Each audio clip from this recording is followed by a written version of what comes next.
I gained 125 pounds. I was lazy. That's who I am. I'm a guy that likes to sit back, watch TV, and eat pizza. Like everybody. 297 pound, working for Ecolab, spraying for cockroaches, making $1,000 a month. I thought that was me at my 100% potential. Come to find out, a few years later, I wasn't anywhere near that. 106 pounds less, graduated Navy SEAL training, went on to do all these other things. Looking back on that, that was me trying hard. That's why people gotta understand what is in us. We have no idea until we start trying hard. And I mean really trying hard, where you're obsessed with, hey, this is my new norm. My new norm is that, wow, this isn't always fun. It's not always meant to be fun. And that's when you know you're trying hard. I knew in the back of my mind that I could pull off this whatever I wanted. I knew I could. I knew that, but I was afraid of the work because I wasn't gifted with brains. I wasn't gifted with God-given talent. So I knew to get to where I had to go, I knew the work was going to be something that I didn't want to even attack. So I was just putting it off. I didn't try hard enough because I didn't put forth every single bit of an ounce of pressure in my body into being better. They ended up being a 300-pound guy that made $1,000 a month, and I was fine there. That was okay. We all have two people. We all have two people. And I'm not saying you're crazy. We have the easy voice, which is that 20% telling yourself that I'm easy at 90% of my full potential, maybe 100% at that 20%. That's that voice that we all love. That's that very comfortable voice that's that mommy holding you saying it's gonna be okay. Doesn't care how good you are, just loves you. Just loves you no matter how messed up you are in life. That's where you wanna be at. So that's that one voice. This other voice that we walk very far away from is a voice saying, hey man, you ain't doing shit. So we try to get this voice out of our head completely. And we live over here in this land. So what you have to do first is turn up this voice over here. The voice saying things to you that aren't nice. That it's in our head saying, you know what, man, dude, you're not doing shit. I mean, and it's not putting yourself down. People take this the wrong way in this new society. I'm not saying to put yourself down. I'm saying listen to the truth. And the truth isn't in the 20%.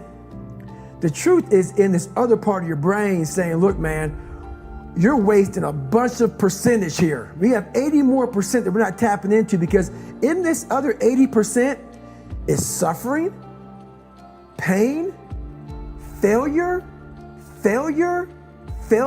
self-doubt, darkness, and then a whole bunch of light. But to get to this light, you gotta go through all of this shit. So a lot of us know that. I can get over here, but over here, man, this is much better because I gotta go through this journey that is not fun. This from 20 to 100%, this in between is not fun. So we decide to live over here. So everybody goes, how do you do that? You know exactly how to do that. You know exactly, it's not a magic trick. There's nothing I talk about in that book that's a magic trick.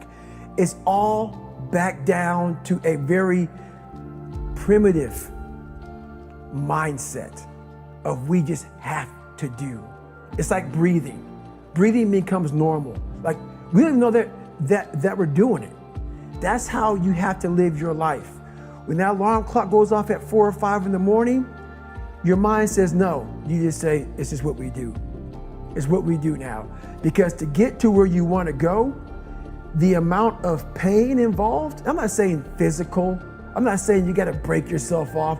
The amount of mental pain of how many times you're going to have to do something that you don't want to do to get to where you want to go is going to be, there's going to be more times you do something that you don't want to do than you are going to want to do it. And that's your new norm.